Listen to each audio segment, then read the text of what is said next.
underneath the deck in the back. And there are like no less than 3 or 4 erosional points where you can see runoff is causing sediment to flow downhill. Now there's so much vegetation on that slope. I don't think that the sediment is reaching the wetland, but needless to say, he hasn't submitted anything.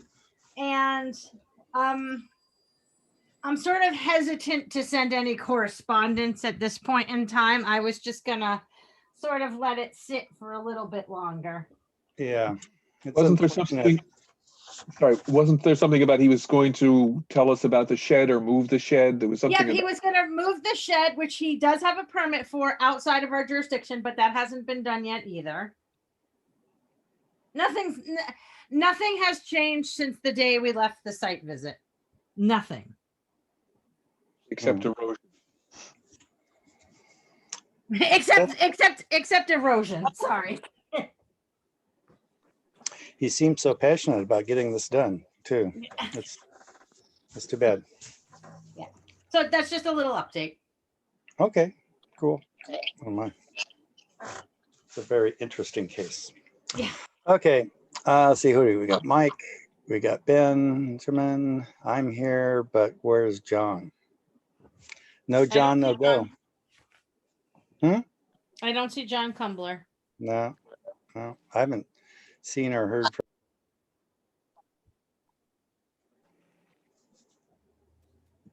And we need him for a quorum. Yep.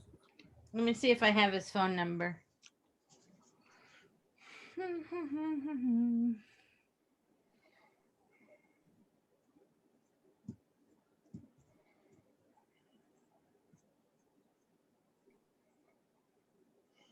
Oh, I do. Look at that.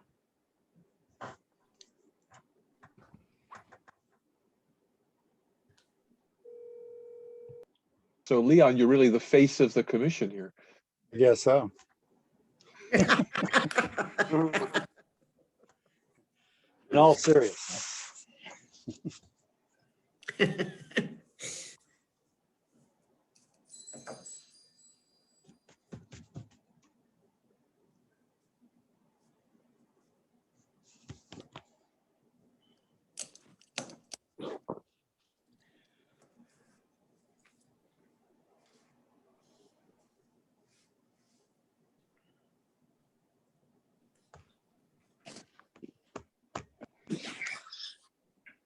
Okay, John lost track of time. He's on his way.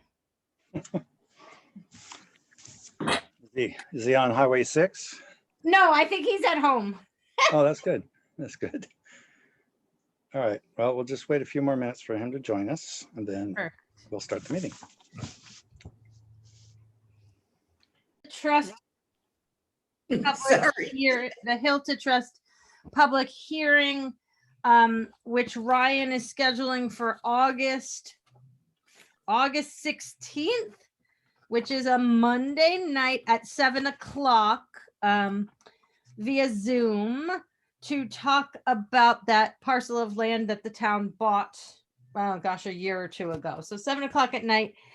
If you're interested in joining, the Zoom link will be online. Okay. Cool. I may be tied up that week, so we'll have to see. Oh, look, there's Hillary. Well, you don't have to stand alone. I could show my face with you. So Hillary, when you say the link will be online, that's just on the town website? Yeah, just on the town website.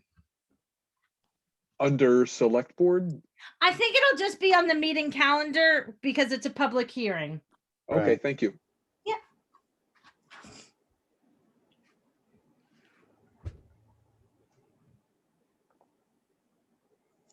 I think John was on Highway 6. You do? Well, maybe, but he'll be here shortly. We do have Tia and Barry here from CYCC to talk about that.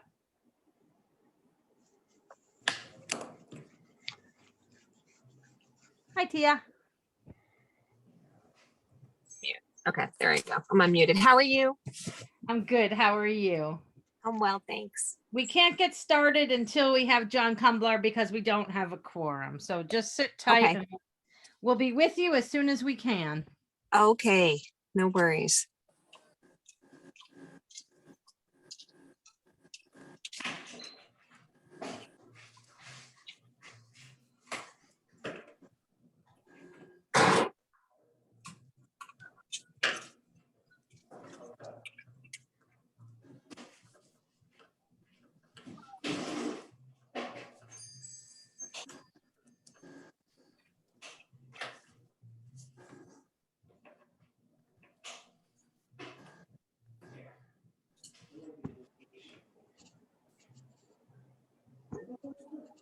Maybe he was on Route 6. Or he lost his computer or something. Come on, John.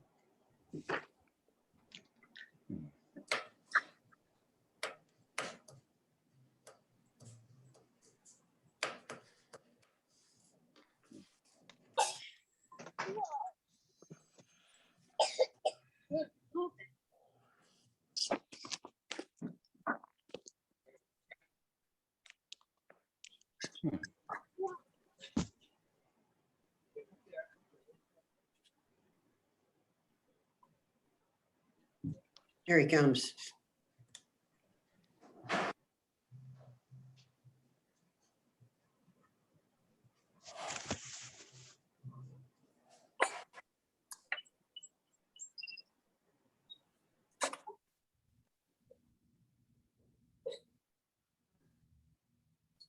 Are you there, John?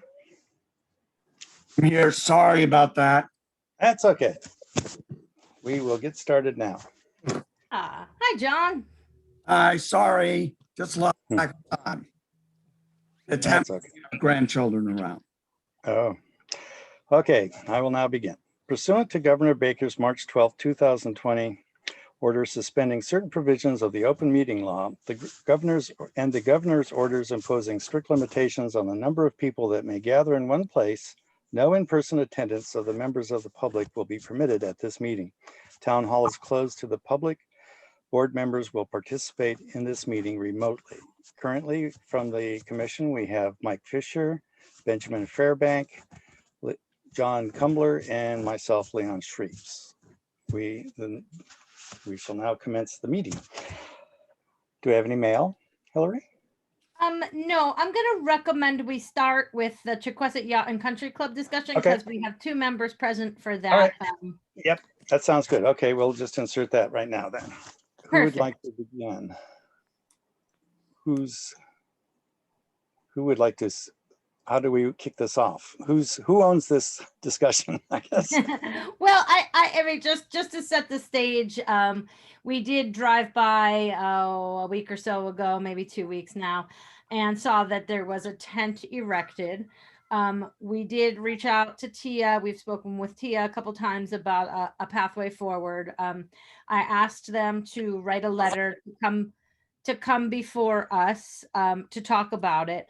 And at the same time, when I was researching the files to see about the tent, I recalled that we had an outstanding issue on the property as well with the little deck extension on the boathouse. So I did follow through our files on that one. So that's another sort of outstanding issue that I'd like us to talk about tonight as we cover the tent as well. There was also some concern about the landscaping in front of the building, which looks lovely, by the way. And the plants look like they're native and it looks really, really pretty. And that, I'm pleased to say, is outside of our jurisdiction. So that bit of work is great. And we don't have a say in the world about that. So with that, I think I can turn it over to Barry and Tia to just, let us know what happened. We also know that the building department issued a tent permit for the tents, but just because the building department issues the permit doesn't mean that all other jurisdictions have reviewed it. So that being said, the floor is yours. Okay, thank you for having us today. Obviously, we want to, keep everything positive in our relationship, and certainly that, having the tent that we did put up and did get permitted, as you mentioned, by the building department, was part of our COVID plan to reopen our club and reestablish a certain amount of our business, including the wedding business, which primarily that tent is used for. So my understanding, and I just came on to the position as general manager here in mid-March for Barbara Boone, and we did have a transition period. I was made aware of the tent and certainly the permitting and so forth, as well as meeting Tia and going through the aspects of why we have the tent and what its primary purpose was. So, really at this point, that we have sold the tent to our potential clients with the idea that this also allows us to provide the activity space for their meals and certainly other aspects of their event. And also keeping in mind, at the time we had the significant COVID restrictions, and now even the ones in place to try to keep people safe, especially as we're going through this new wave of things that just recently has hit us. So, that was the premise behind it. And Tia, you can certainly speak on more detail because you were more intimately involved with how we came about with the size of the tent and the location. Okay.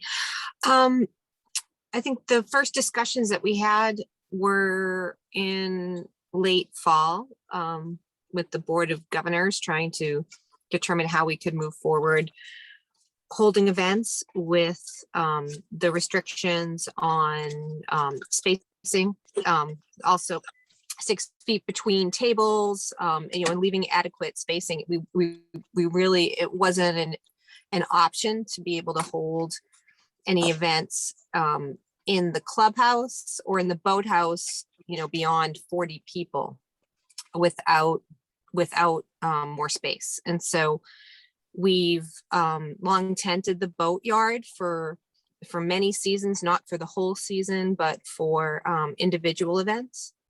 And we've had a cook tent as well that stays up for the whole season towards the back of the boathouse for as long as I've been there as well. So I think the thinking was that the tent company would apply for the permit, and we were under the impression that then that would notify any, committees or the commission within town hall and the administration to weigh in before it was approved. This did happen when Barbara was transitioning out, and so she was kind of consulted peripherally on it, but I didn't have any understanding that we needed to also reach out to the commission individually to get approval for the tent.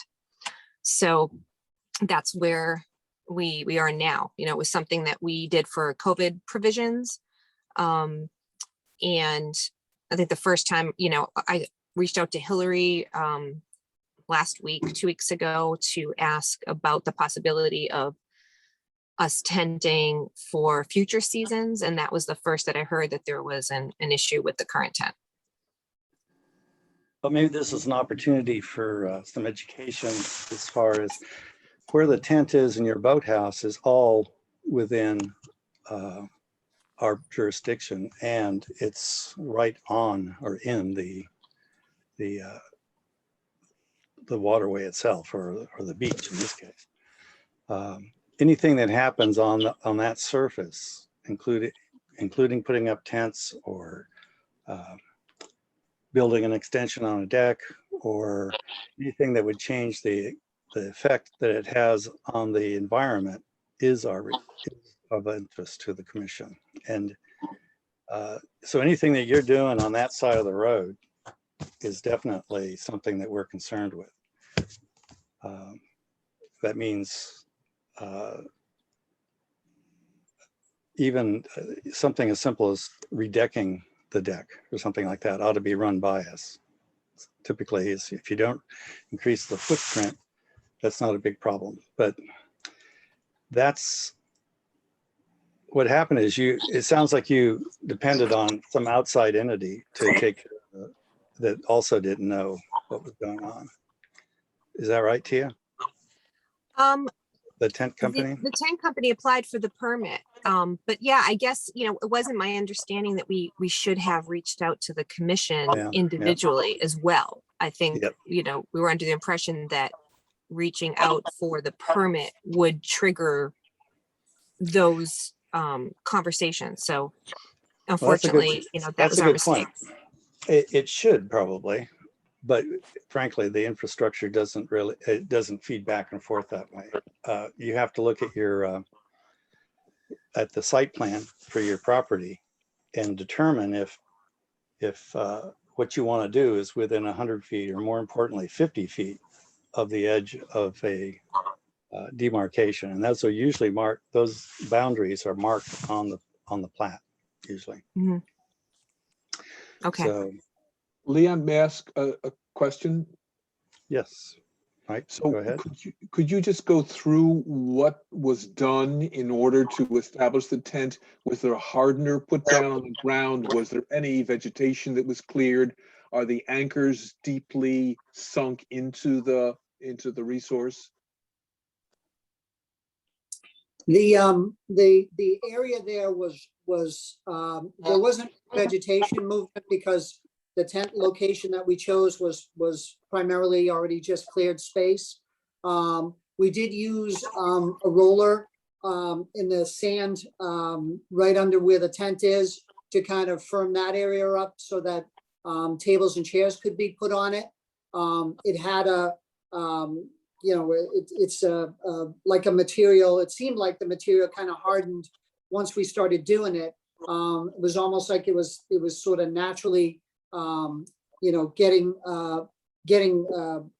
firmer as we were doing it, but there wasn't any major application of material to make it hard.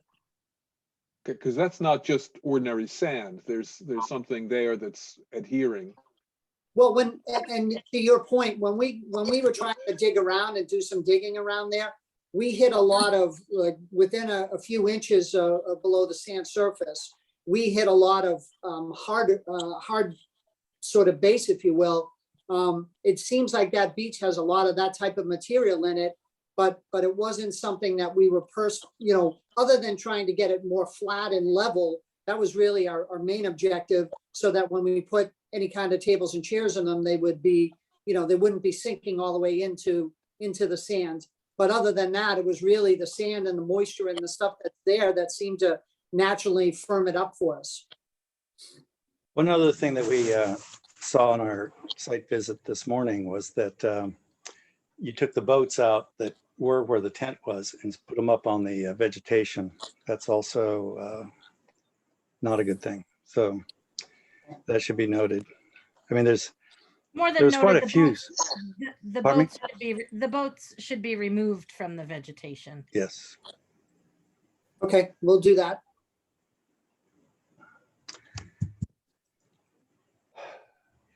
So it seems like we have two sort of outstanding issues. One is the tent, obviously, and the other, which is a separate issue that predates you, Barry, is the deck extension, or what you guys call the cooking area at the boathouse. That was put on unpermitted as well. And I couldn't find a building permit for that deck either. So I don't know what process you followed there. I can speak to that, Hillary, because I believe Barbara spoke with you about this a couple of times. We had intended during, it was right before we went into lockdown, so it was like around February of 2020, to have a floating sort of deck, something that would just give some structure to the caterers off the sand, but that would just be constructed in 4x4 pieces so that they could be picked up and removed and stored, so that it wasn't anything permanent and it wouldn't be anything that was intended to stay.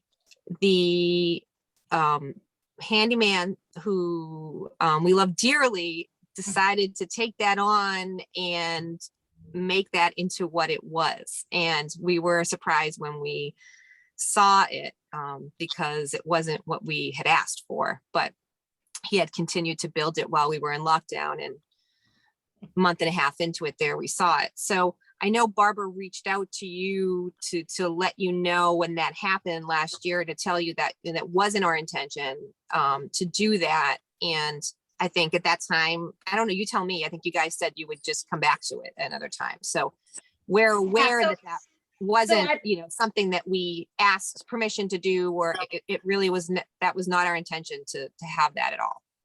So I did pull the correspondence that I had on that, and it was from April of 2020. Okay. And when we had left it, I had recommended that you file the after the fact notice of intent, but you could certainly try to file the after the fact request for determination. And that's where it was Okay. left. So, Okay. so I didn't we know need- that. Okay. yeah, so we need some action. We need some action on that as Okay. well. And I would suggest, while you're putting that together, it looked like while we were out there today, there was a set of stairs going to the shed that we hadn't approved either, which looked relatively new. So I would include that on your application as well. So Hillary, I can answer to the steps.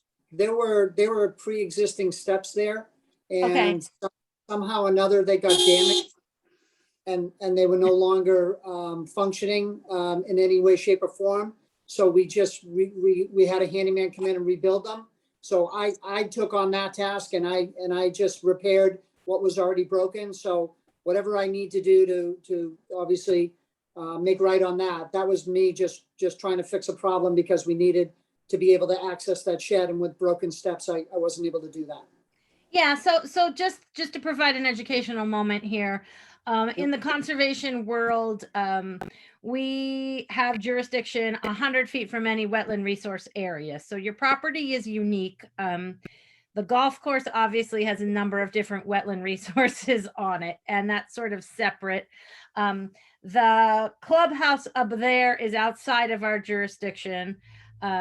But anything across Chequesset Neck Road is within our jurisdiction. It looks like there's coastal dune that sweeps up, unfortunately, under where your cooking area is, which is a bit of a problem. But we'll talk about that when your application comes in. And then you've got coastal bank, which is the sloping piece of the property. And then you have the coastal beach, which is farther down. So we have jurisdiction 100 feet from any of those resources. And so the most restrictive is the coastal bank, which is, I think it's marked on your, if you're looking for a plan, look for the plan that came with the revetment, because that's the plan that shows that whole parcel and all the resource areas on that particular piece of your property. So Okay. Going one step further, we have 3 forms or 3 applications that we usually see. We have a jurisdictional opinion form, which is the simplest form, and that we've used on your property, I think, to manage some vegetation on the bank above where the boats are stored. It's also the form you would use to replace your steps. So a 1-to-1 replacement, you use that form. I think you've put an awning on the boathouse at some point, and that would be the request for determination of applicability. That's sort of the middle form. Not for huge work, but still for work. It's not a heavy lift on your part. It probably could have been used for the tent initially if the tent was seasonal in nature and was something that went up and came down. That would have been the form for that. And the deck extension, I don't know what was there before the cooking area. So that's why I said that would either be the notice of intent, which is the bigger form, especially if it's in a coastal dune. And for, any kind of like major work project. So the revetment fell under the notice of intent, any type of building expansion, driveway repair work, all of that would fall under the notice of intent.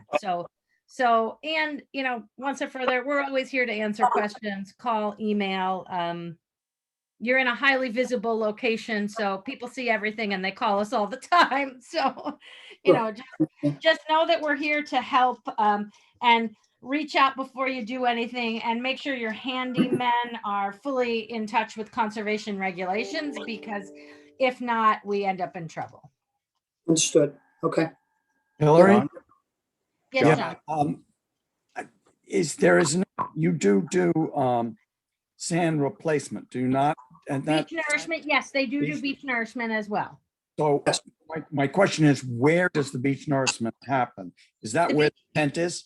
The beach nourishment goes on the rocks. It actually goes on the rocks themselves. So they dump it from the parking lot. So the tent, I guess the one good thing about the tent is that it is in a parking lot. So it is a pre-disturbed area. So it doesn't have a tremendous amount of habitat value or resource area value. You know, I guess to me, the concern is the way the tent is going to funnel the rainwater coming off the property and running through the property, and the fact that it's displaced the boat storage, because that's what was there. So those are the two concerns that I have in thinking about the tent, but it is in the parking lot. Is there a neighbor issue here as well? Adjoining property owners? I have not heard anything from an abutter on this one. Right. But there was no opportunity since there was no NOI where they would be informed. Correct. Or the NOI process is notice of intent is that you send a certified or registered copy to your abutters so that they have a chance to see what you're thinking about doing so that they can comment on it. Mhm. My understanding is that in the past, they had a tent there on a temporary basis, that is for a specific event, but not for events, plural. That is, and then it would come down after that event. And that's what the neighbors understood would be the case in the past. Yeah. Mhm. Yes, that's how we've always operated until this season. As I said, this was something to deal directly with COVID related issues. I'm sympathetic to that. I'm thinking in the future, as we move away from COVID, what we're concerned is a shifting baseline. Mhm. In other words, you know, I don't think we would have trouble after COVID going back to the status that existed before COVID. But if the new status is a tent for the whole season, that's going to raise questions for us, I think. And I think your neighbors. Right. Okay. Leon, may I just make a Certainly, Mike, go ahead.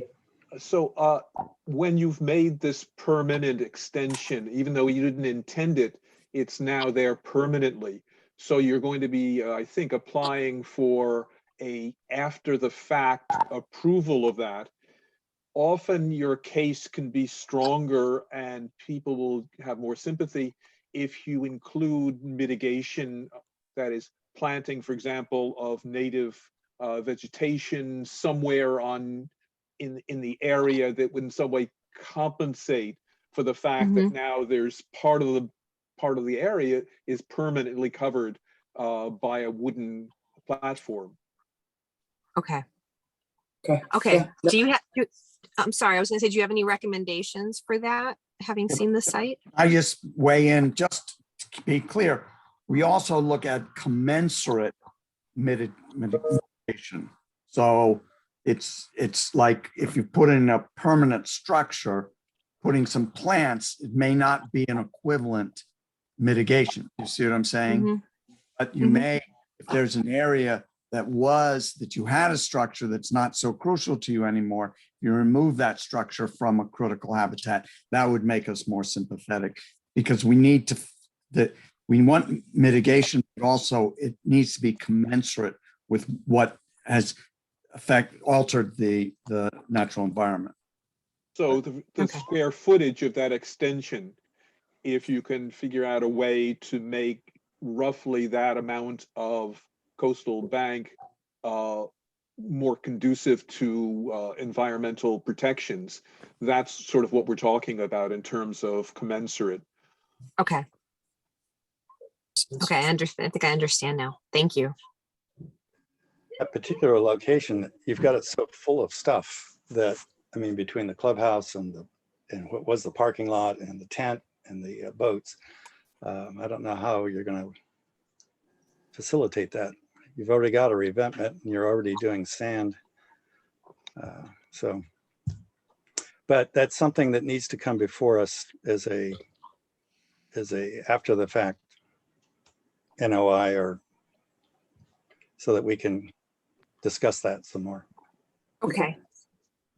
Okay, yeah, we'll have to, Barry and I'll have to talk. I mean, do you, what we had imagined it being, what of course what it's not, is, as I mentioned, something that was not permanent, that could be, you know, sort of 4x4 planks that could be laid down to create a more stable footing there, but would be removed. They would be there maybe from May through October. Is that something, what are your thoughts on that as a possibility, or what sort of intent would be filed for something like that? Hillary, the bottom line is that you're still impacting the environment there.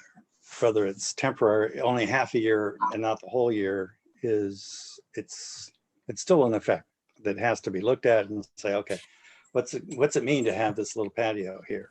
And what would it mean? What would it help if it were removed during the off season, which we certainly get more storm activity and things, which is something to consider. But I think I missed the question. I'm sorry, my children were screeching in the background. Tia, But I heard something about the placement of planks. No, Tia was saying that the original design was to have 4x4 pads that could be lifted up and stored someplace in the Okay. off season, but leave them there during the season from May till October or whatever. And I guess I would suggest that we would want them lifted after each event. But Right. but again, we're talking about a parking lot that doesn't have much value. So I wonder if you work with someone to get some planting or some type of mitigation in between the tent and the top of the revetment. I mean, I don't even think I saw beach grass growing there anymore. Yeah, well, it wasn't very much though. It was only like, what, 5-6 feet? Well, I mean, there's not like from the what it looked like to me from the edge of the tent to the top of the revetment was maybe 5 feet. There's Yeah. not a lot of footage there. So I think in the least we would ask you to pull it back as far as possible to the banking where the boats are stashed and leave that area, and maybe propose some type of planting down there, native plantings, beach grass, something. But I guess, and this is why I wanted Tia and Barry to come, because if the commission isn't in favor or can't support an application for a tent in this location, let's not make them go through the after the fact notice of intent process only to have the commission say no. So that's why I really ultimately wanted them to come, Yeah. so we could sort of straw poll, is this even a possibility going forward, or do you just want to see it removed? So I guess I would like us to get to a place where we can give them sort of a path to keep it or take it down, but I don't want to give them a false sense that it can stay if the commission really Right. doesn't think they can support it. So I think that's the roadmap I'd like us to sort of consider right now. Like, if there's a way they could keep it, when does your party season end? September? Is that? October 8th is our last event. Okay. And it was put out there to all your party people that this was the option. Yes, because that was the only option that we had when we had restrictions. And now we're kind of faced with the clubhouse awning the sides, the stitching has failed over the winter, and we haven't been able to get somebody to repair that because there are all the backups from the pandemic with materials. So those sides on the side of that awning don't work. So and even though we could use our clubhouse now, if restrictions, stay, if we don't roll back, we can't provide a space for them that's secure from the elements because we can't get the sides repaired that quickly. So we really would not be able to house these events anywhere other than the boathouse, which would really only limit it to a small number, and they probably would cancel. So we would lose our business through Fine. October. We have to take down the tent. Go ahead, John. Yeah, I'm not sure how we can go forward on this, but my sense, I have two different senses of how we should move forward. That if the yacht club comes to us and says, look, we put up the tent, we meant to, and after a fact filing, we didn't realize we needed to do it, et cetera, et cetera. The tent's already in the ground. It's not on a place that is particularly sensitive right now. It's a parking lot. If move the boat, absolutely. I'm okay with leaving the tent up this season. If in fact we're establishing the tent for all seasons going forward, I have a whole different take on it. Yeah, right. So I guess my question to you, Tia, for you to think about over the next couple of weeks is, do you want to come to us with can we get through this season? And I'm willing to say, I think there may be negative consequences, but there's going to be negative consequences taking down the tent. And I don't want to hurt your business. On the other hand, I'm not necessarily willing to allow the resource area to be permanently altered in the long, for season after season after season. So think about that when you come back to us. If you come back to us with this is till October, then we're going back to on a event by event special occasion tent. I would personally feel fairly comfortable getting rid of some mitigation. We're not talking about the extension to the boathouse, but the tent. Right. And your long-term agenda is to have a permanent event tent there, I'm going to have more trouble. And sadly for you, you don't have a lot of committee members to work with. Right. We're sitting at a bare quorum right now, so one dissent. So I hope that helps your thinking. Okay. This is one commission member's film.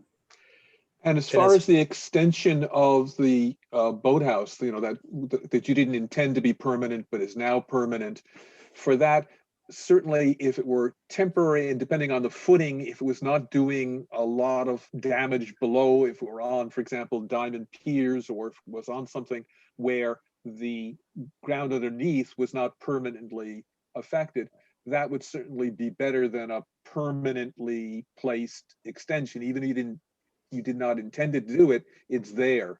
And so that's a separate issue where you would want to mitigate the effects of that and also perhaps lessen them by saying it'll be temporary on this footing where it won't hurt what's underneath.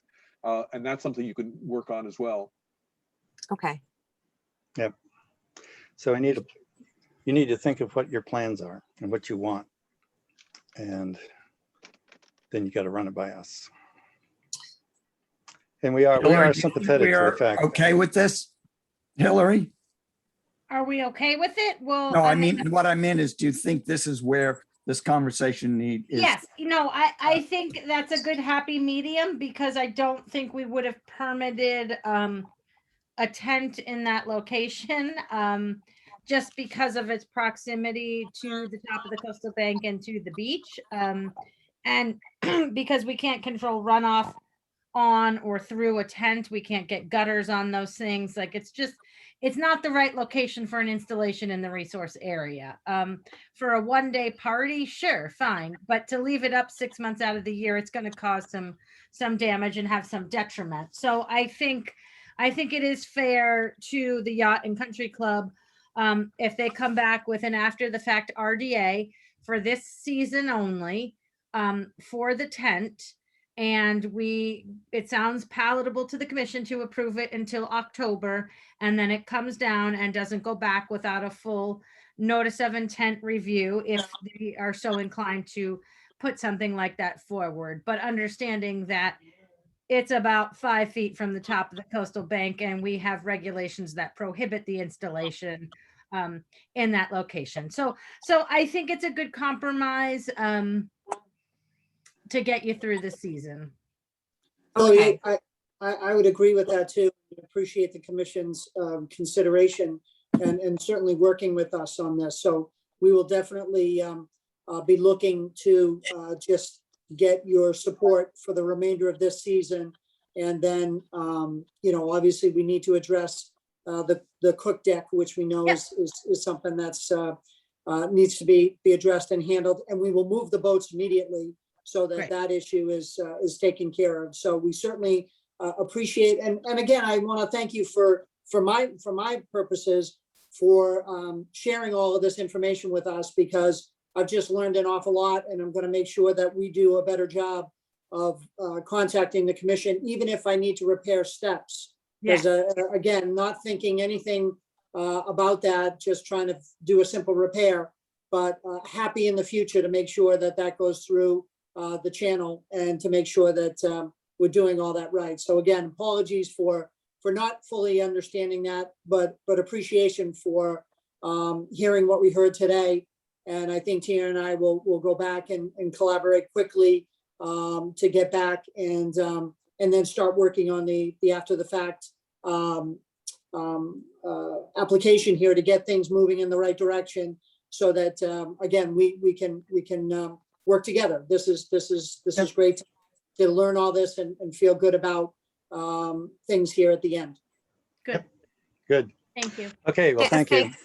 Thank you. I appreciate too your time, and I just want to say, taking care of that space, and also hosting events.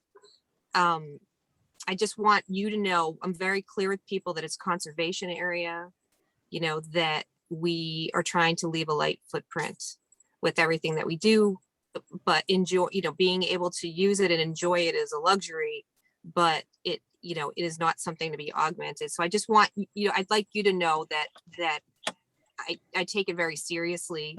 I don't, sell packages with the intention that people can come in and just kind of do whatever they want, and it really wasn't, my intention to put up a tent and upset you or think that I'm overstepping.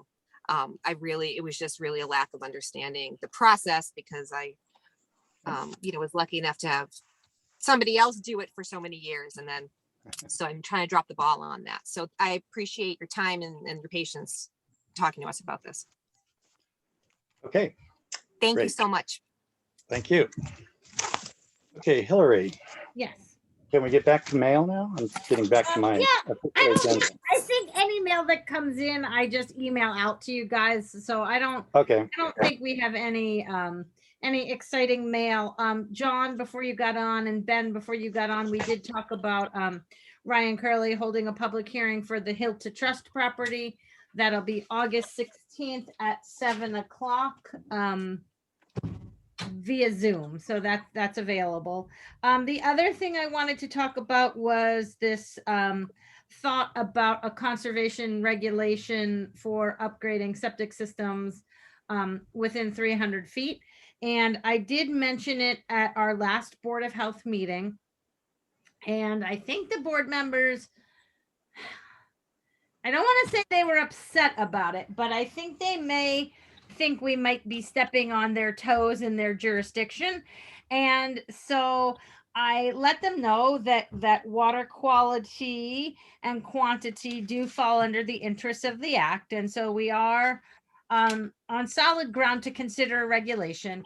And I think our next best step would be to have a meeting with the Board of Health to sort of forge this path forward and explain to them the problems that we're seeing and what we're concerned about, and hopefully go at a regulation together. So the board was in favor of a joint meeting. They also wanted me to invite Brian Dudley so he could come, and he's the Mass DEP Title V guy, talk about the process for getting these enhanced IA systems into wider circulation. And so he could lay out for you the process to get them closer to general use and where they are right now in the regulatory world. And also I was going to invite Brian Baumgartel from the test center in Barnstable County to sort of give us an overview, which I don't think you've seen. John, you may have seen it on the Board of Health, of how these systems are functioning, so we can make a regulation with sound science and the support of the Board of Health as well. So that was the path I was planning to take. I wanted to run that by you because it might take us a little bit more time to get there, but I think if we can go it together, we'll have a stronger regulation that serves both the Board of Health and the Conservation Commission and the Wastewater Committee. So if you're in favor of that, I'm gonna move ahead with scheduling something. And I think I'm gonna look at scheduling into September because that seems to be the best time for the Board of Health. And we can't meet at our August 18th meeting. So I just think we could all possibly strive for a September meeting, and we'll have Barbara back as well. So Right. that was my plan. That sounds Hillary, good. could you not do Monday? Yeah, yes, no, I don't work Mondays anyway. So no, Mondays Okay. are out. Hillary, excuse me. Yes. Hi, Dave LaJoy. Hi, Dave. Could you invite designers and installers? Don't even know what regulation you're talking about, but if it's dealing with the IA treatments, we have a lot of information. Yeah, so I think, Okay. Dave, I think I mean, it's obviously going to be a public meeting. And I would think before we invite designers and installers, we want to get the Board of Health and the Conservation Commission and the wastewater into a solid discussion first to see what makes sense and what doesn't make sense. I know I spoke to a couple installers and engineers recently and got some pricing and some more additional information, and there's a lot of information out there to sort through. And I think once the Board of Health and Conservation Commission can figure out what exactly it is they want, then we will certainly have hearings and invite the designers and installers for sure. Thank you. What's the regulation? We don't have one yet. What's your thought? 300 feet? The thought would be the 300 feet from a From wetland where? resource area. Would require an IA treatment? Would require an IA treatment. Yep. At what time? What do you mean? Failure or Oh, sewer- house- that is entirely up for discussion, to be honest. Okay. I don't think we have, well, I don't have any preconceived thoughts on it right now. We still have cesspools around our ponds, which is another source of concern for me. Yeah. You know, like, I think we just have to start moving in the right direction. 300 feet's a long way. Yes. Okay, thank you. Sorry. No, please. Any other discussions of that sort? Do we have any jurisdictional opinions? We do. We have two jurisdictional opinions. And I'm going to move one is for Allison Palmer of 70 Lookout Road, map 35, parcel 7. And there are 3 poplar trees on the west side of her house. One of them was just snagged and was leaning on her house. So she's already taken that one down. And the 2 others are leaning as well. And she fears they're going to come down in the next storm. So she would like permission to take them all down. Her site is well vegetated. Doug was out there this afternoon and the request is reasonable. And so if you're inclined, I would take a vote on that. All right, do I hear a motion? So moved, Michael. All right, in a second. John raised his hand. I think John's seconding. Okay, Benjamin, Yes. Mike, Yes. John, Yes. and Leon, yes. Okay, that and passes. then we have one additional jurisdictional opinion for Ellen Marshall of 45 Forest Road. And she would like to remove one dead black oak located at the left rear of her property, 30 feet from the water's edge. A crane will be used from the driveway to assist in the removal. The tree is completely dead, and she's proposing to replace it with 3 Tupelo 10-gallon trees after the work has been done. And the tree, it's 30 feet from the water's edge, but it is hanging over her house. I don't know if you can. You see something flashing with grass being I see it flashing. Oh, and there. oh, it's But gone. Oh, it's completely dead and it's hanging over her house. okay. I move we accept this. Yes. Second, Michael. Okay, Benjamin, how do you feel about it? Yes. Mike, Yes. John, Yes. and Leon, yes. So that passes That's all I unanimously. got. Okay. We've got a couple of minutes before 5. Why don't we take a break for 5 minutes? Can we pass the July 7th meeting? Oh, minutes? right. Was I there for that one? Yes, I think. Yes, you were. Okay, so, and those have been looked at by both you and Benjamin, right? Correct. Okay. Yeah. All right. So I move that we accept those. Is there a second? Second, John Tumblr. All right, John seconds. Okay, Benjamin, Yes. Mike, Yes. John, Yes. and Leon, yes. Thanks, Mike, for bringing that up. All right, we're taking a break. Yeah, well, I move that we take 5 minutes, a 5-minute break. Second. All right, Ben, how do you feel about that? Yes. Mike, Yes. John, Yes. me, and Leon, yes. So we'll be back at 5 o'clock.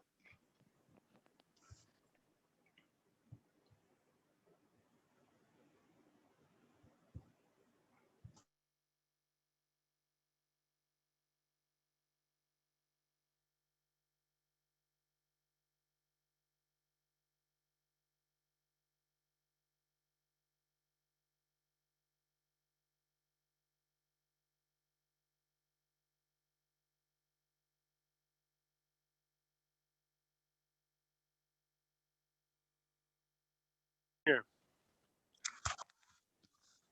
Okay. We shall begin here. Pursuant to Governor Baker's March 12th, 2020 order suspending certain provisions of the open meeting law and the governor's orders imposing strict limitations on the number of people that gather in one place, no in-person attendance of members of the public will be permitted at this meeting. Town hall is closed to the public. Board members will participate in this meeting remotely. And currently we have a quorum with Mike Fisher, Benjamin Fairbank, John Kumbler, who is currently not here, and He just entered the room. Yeah, he'll Well, be he back. just left the room. I can see his reflection in the mirror. I think that's his wife. Oh, that's Judith. As soon as John returns, we will commence with the hearings.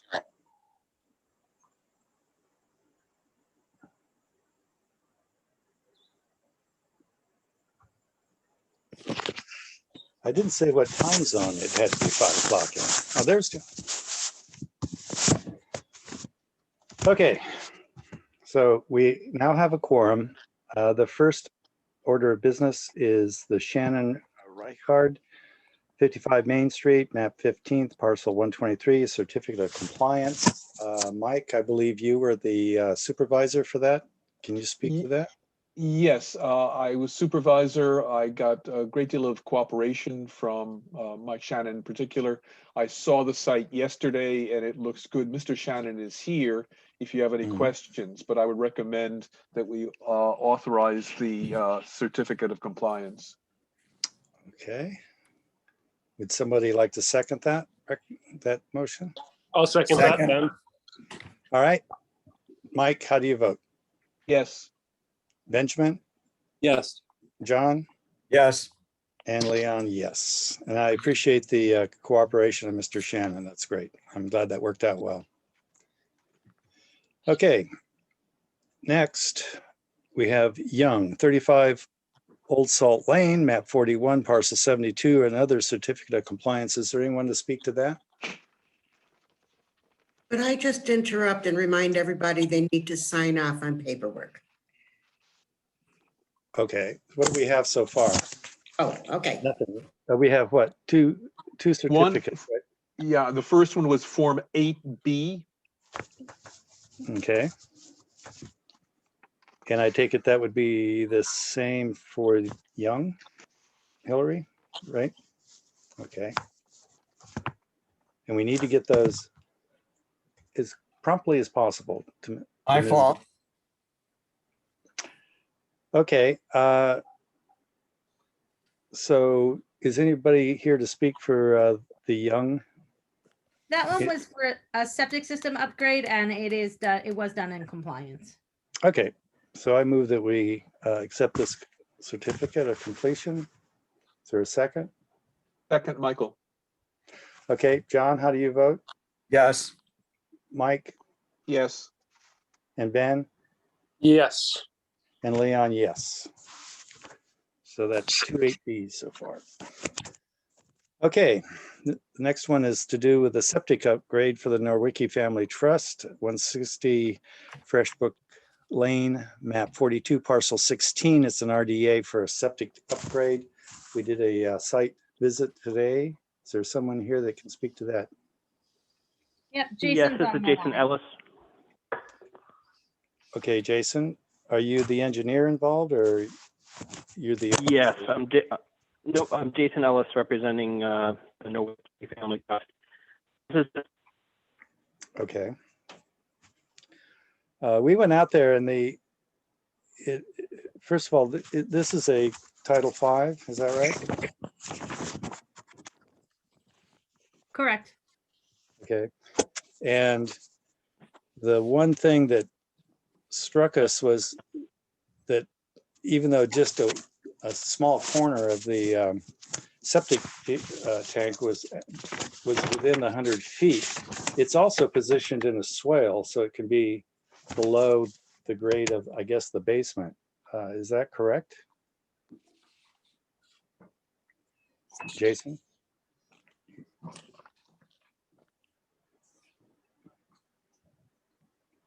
Did we lose Jason? It looks like he's still on the line.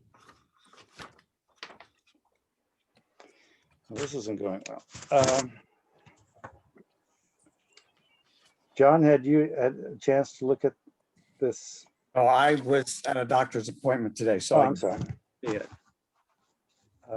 Yeah, the only real issue is that the pumping station and the septic tank itself is off to the side of the house, and it looks like it's meant to be down in what is a slope currently.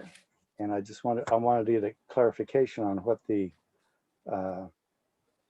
plans were for that, because it looks to me like anything you put there would just slide down the hill sooner or later. But it doesn't. Why don't So we put this? they do dig it in and set it within the ground. And so there's a BVW in between the bank and it is up the hill.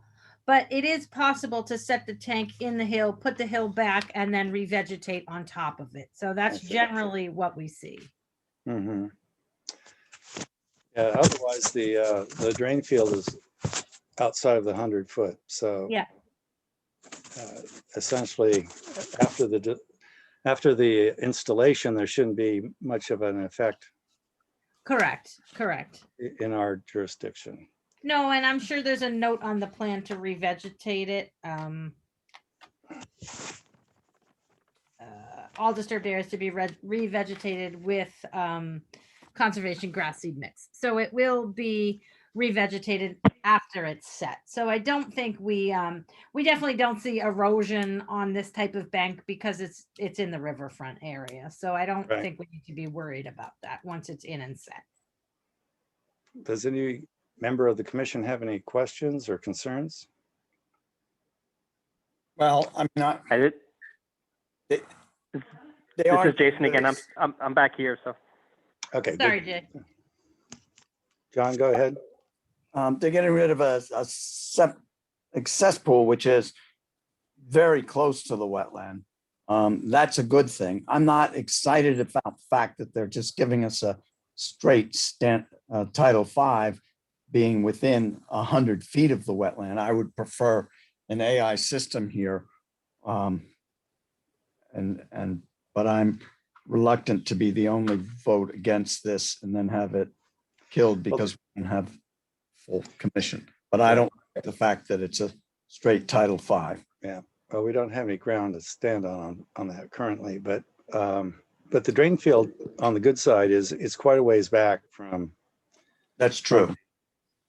out of our jurisdiction. So Can I just ask Jason to explain the reason for putting it there as opposed to outside of the 100-foot buffer zone?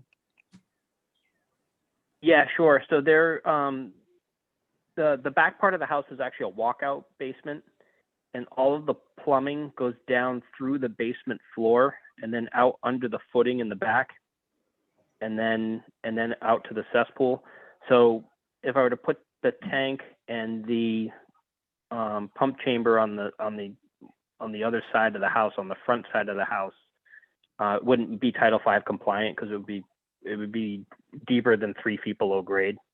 And there's no way to pick up that pipe otherwise because there's plumbing in the basement and whatnot. So, so you're going to dig it back to the plumbing. You're going to dig it back into the cliff side there and install it and then cover it back up. Is that right? And do plantings on top of it? You there, Jason? I think we've dropped him again.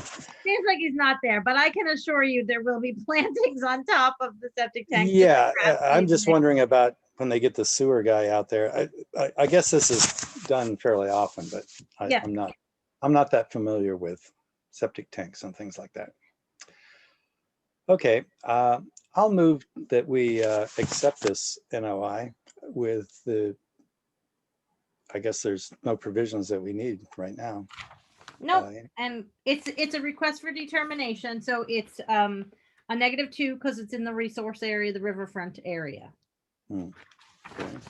Hillary, Yeah, do they have to, what about the existing cesspool just being, that's gonna be pumped and filled. with okay, clean so sand. we'll be filled in with Something. gravel. Yep. Okay. That's a good point. I didn't trigger on that. Do I hear a second for my motion? Second for Michael. Okay. Ben, how do you vote? Yes. Mike, Yes. John? Very reluctantly. Definitely yes. Okay. And Leon, similarly reluctantly, but not quite as strongly, yes. So that's that a Form 2. It's a -2 on the request for the determination of applicability form. Okay. All right. Next, we have a continued item, Glenn Mullen. And it's at 130 Chequesset Knolls Drive, map 12, parcel 45, and NOI to construct a first floor screened-in porch. I believe that we have somebody to speak to that. I think we have the property owner and Dave LaJoy, and Okay. just so they're aware, we did go back out there today and had another look. Right. And where did we leave it last time? Mike, do you know? We could read the meeting minutes. Chris Bates, could you pull up the meeting minutes for us? Yes, give me a minute. Perfect, thank you. Thanks. It's been a very busy month for me. My mind is tossing in the tide, I think.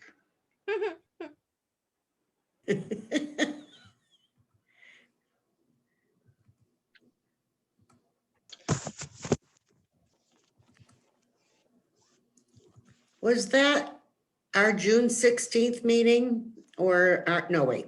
sorry. Yes, yes, Was it June 16? I knew it was. yes.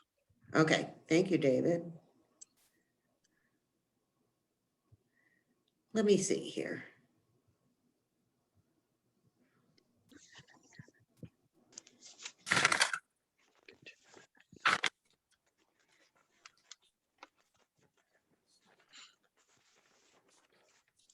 Okay. David LaJoy represented the applicant and identified the resource area between Snake Creek Road and the house. This is considered a coastal bank.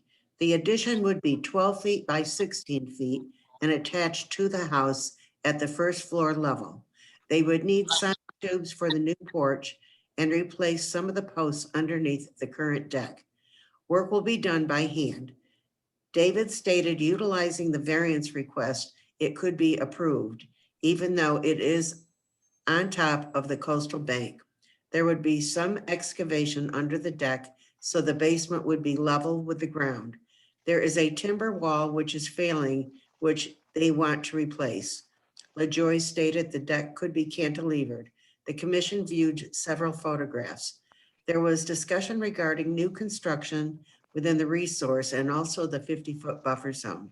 John Kumbler asked if they would consider screening in the current porch. Trudy stated the previous owner made some changes and stated this proposal is cantilevered and will not harm the resources. Mrs. Glenn Mullen stated it is only the posts that would make an impact. She stated the sun comes into the deck and it is blinding and uncomfortable to utilize the deck. She stated it would never be closed in for living space and would leave the flooring open for water flow. David LaJoy stated this is only officially a coastal bank and the bank is a vertical buffer and no water will go up the hill. This is not expanding the house and the project will not affect habitat. The bank does not supply sediment and the vertical buffer prohibits flooding. LaJoy stated revegetation of over 200 feet would mitigate the disturbance. Agent Greenberg Lemos stated the project is approximately 84 feet to the edge of the Herring River and the bordering vegetated resources.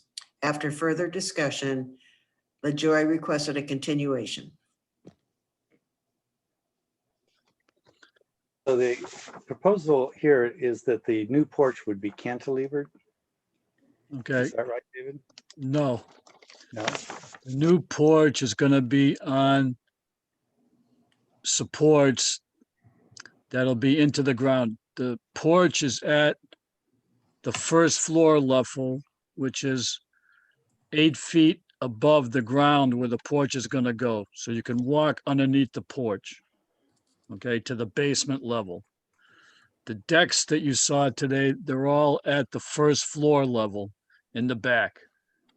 The porch would be at that same level.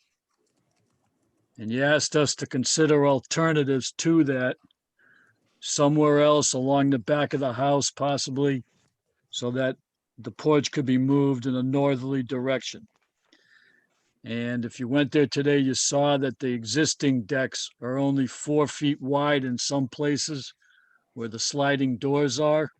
Mhm. And Miss Glenn Mullins on the line, she sent you a letter that you should have explaining why she would prefer to have the screen porch where she has it. And I'd like her, if you want, to explain to you again what's in the letter, or if you have questions about it. Yeah, we did get the letter that was in our package today. And it was well written, and I think it was pretty clear on what I think would it be possible to,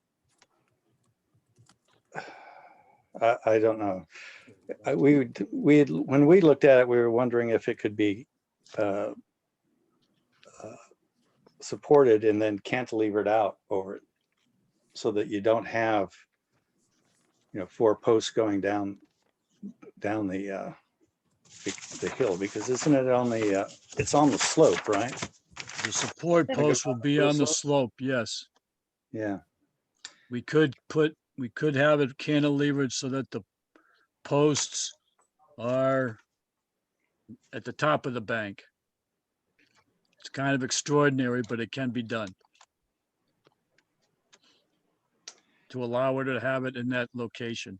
If we move further to the north, that same grade issue is going to be there. Mhm, mhm. Right. So Leon, can I ask 2 questions? Yeah, please do. Okay, first of all, David, you're intending to have the posts on diamond piers or on what are they supposed to be fitted onto? That she has an architect who has, in the letter, she says it has 2 foot by 2 foot posts. If you prefer to have diamond piers or helical piers, that could be done. Well, we Which is certainly just the ones you screw into the ground. right. We certainly want to minimize even the area covered by the posts. The other thing that, while we're considering that, in her penultimate paragraph, she says that the idea of trading off some existing decking is not really appropriate. We noticed that there's an outdoor shower at the back of the house right on the coastal bank, and it doesn't seem to have any sort of filter or area that it goes into. It just goes onto the pavings and then right out onto the coastal bank. Is that something where she could put in some sort of a filtration system under the shower? Absolutely.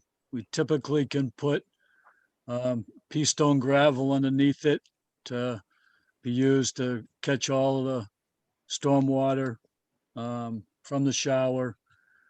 I think we all realize that there'll be people use those showers for lots of things, but we can contain the storm water from the shower pretty much inside its own space. Dave, I don't have in front of me a plan showing what the new porch will look like. I do see mentioned that you're going to provide downspouts or dry wells or stone trenches. Yes. Can we be sure that the design funnels the water to the Uphill side? Yeah. Absolutely. Okay. Leon, Yes, John. I'm looking at the deck on the north side, and it does have a sliders onto that deck. If you replace the sliders with a just a window, you could get rid of that deck, and then I would feel very comfortable saying, okay, for the new porch, they're basically replacing a disturbance with on one side to the house to this new porch on the other side of the house. So just because there's sliders there doesn't mean you can't replace the sliders with a window without structurally affecting the house in one at all. And that will give you still have access through the sliders you have on the thin, narrow part of the deck. And you could get rid of that deck, and that would allow me to feel very comfortable about saying, okay, for the new porch, because you're kind of replacing a disturbance on one side with a disturbance on the other. That would be what it would take for me to say yes. Jenna, can I ask you a question? So you're talking about the deck at the entrance? No, I'm talking about the deck on the extreme sort of northeast corner of the house. Okay. So there's 3 sliders. It has, well, there's there's 3 sliders on the narrow deck, but then there's 1 slider on the wide part of the deck at the far end of the house. That's where the outdoor shower is, correct? No. No. No, he's talking, underneath showers, underneath the 4-foot section. The 4-foot of decking is, he's talking about where the point on the house is on the north side, the triangular point, I believe. Yep, And on the Retaining westerly side of that, there's a deck that maybe is 8 by 10 or something along those lines. yeah, And you- that's what it looks like. And you want to remove that. But you'll have to, pardon me, but if there's a slider there, can we reduce the deck to where you can still walk out of the slider and get around the back of the house? So I'm gonna take off whatever portion of the deck above the retaining wall is to kind of simulate what we're asking for down on the south side. So at least give them access from that slider. I don't know if it's fair to ask them to change a slider to a window. I don't know if there's what kind of issues there are there, but we could reduce that deck to some degree, yes. If that's okay with Mary Ann, please. Would you like to speak to that, Mary Ann?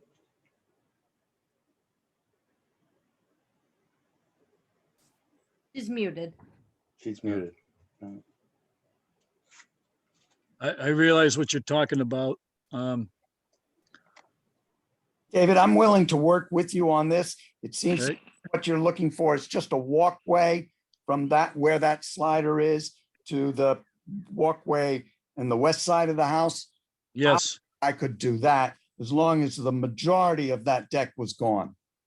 thank you. Talk about a walkway, I think I could feel comfortable with that, but I don't want a whole deck there and then add a whole new porch on the other side of the house. That's my, I understand. I think if she's not able to do that, I think I can agree to that for her at this point, if that's okay. and I think I have that's- one more thing, David.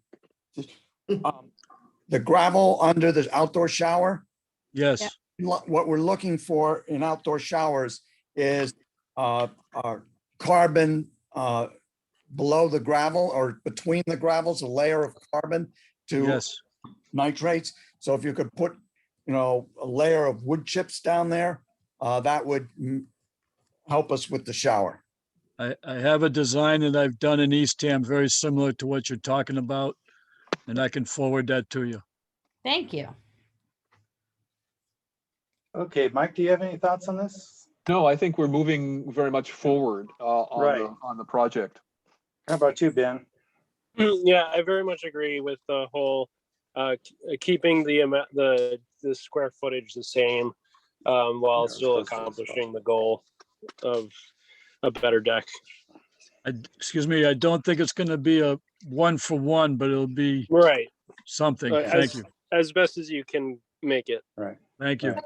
But you're also giving us a carbon source under the shower and Yes, better drainage. So I think there And is a planting, and planting. you I- should I be, move yeah. With those conditions that we accept this. Okay, Second, is there- Michael? All right, let's have a vote. Ben, Yes. Mike, Yes. John, Yes, and I agree. Yes, that's a good trade-off. Thank Do you. we want to see a planting plan submitted? We do have notes in the letter that she's prepared to commit to working on an ongoing basis with sensitive landscapers to eliminate the species and replant the bank with indigenous species. Do we want to see something more formal so we know what we're following up on? We'll provide that Yeah. to you. I think Trudy Yep. has something Okay. for her that we can Okay. give to you. Okay, perfect. Thank you. Okay. Well, good luck to you on that. that's Form 2. That's order of conditions. And it's not Form 2. 5, I think. 5. Okay, We need a vote, though. We had a No, I vote. thought we did the vote. We did the vote. Okay. Yep. Sorry, I was writing the conditions. Okay. We are very fast, Hillary. This is an Okay, all right, Yeah, all right. we're trying to move right on through this stuff here. Fine, I'm caught up. Moving along. Okay. 45 all right. Grove Avenue. Okay.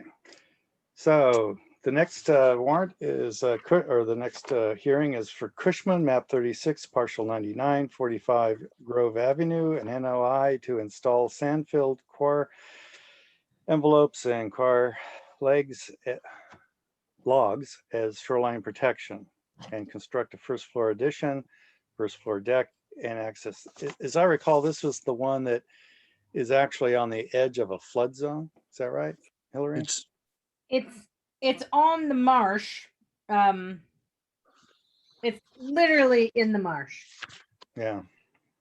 And I think that we got through the fact that the And it isn't, envelopes and the logs probably would last a long time there because there's not much, there's no wave action or anything for it.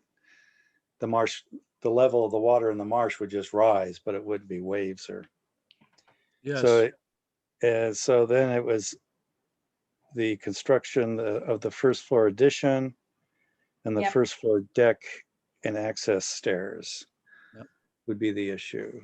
Yep, thank you. Dave LaJoy again. Okay, As Dave. The Cushmans are trying to still develop some alternative designs. We're thinking now of needing to raise the building because it's on a crawl space to make a flood proof or a flood compliant basement. And she just needs some more time to come up with a more probable solution for everybody to address. So I'd Okay, like how to much- ask for another continuance. I apologize. Okay, would you like, we're not Excuse going. me? How long do David, you think, John? Go ahead. Yeah. I don't know if we can do this, but I'm asking David if he would be interested in this. I don't think we have any problems with the envelopes and the logs. I think there's a consensus there. And they may want to do that before the storm Yes. season comes in. If we can split this into two proposals, I'm okay with voting on the envelope and the logs now. And then Mhm. David come back to us with the far more problematic addition. So I'm putting that forward. If David wants to do it, or if Hillary thinks it's feasible, I want to help these people best I can. Thank Hillary, what do you say? you. Thank you. I think they're prepared to wait. The erosion is still pretty minimal at this point. So thank you very much for trying to divide them, but if I'm okay with the shoreline protection part of it and we can concentrate more on the house, that's fine. Right, Thank you. great. okay. So how long do you think you're gonna need, the I'll owner take will two. need, David? I'll take 2 more weeks, please. All So- right, so that, August 4th? Thank you. I move that we continue this till August 4th. Is that right, the right date? That's the right date. Okay, do I have a second? I second, Ben. All right. John, how do you vote? Yes. Mike, Yes. Ben, Yes. and Leon, yes. So Dave, you got another couple of weeks. We'll look forward to your design. Thank you again. You're welcome. Okay, the last hearing is Bromberg, 195 Somerset Avenue, map 28, parcel 97, an NOI to remove an existing dwelling and construct a new single-family dwelling. So we called them today because we hadn't received any new paperwork and they are requesting a continuance as well to the 8/4 hearing. Okay, Like this So- meeting. we're almost done. I move that we continue the Bromberg, 195 Somerset Avenue until August the 4th. Do I have a second? Second, Michael. John. Boy, everybody's Wow. ready to go. Ben, how do you vote? Yes. Mike, Yes. John, Yes. Leon, yes. Is there anything else that we need to discuss before we adjourn the meeting? Can I discuss something with Hillary right after we adjourn?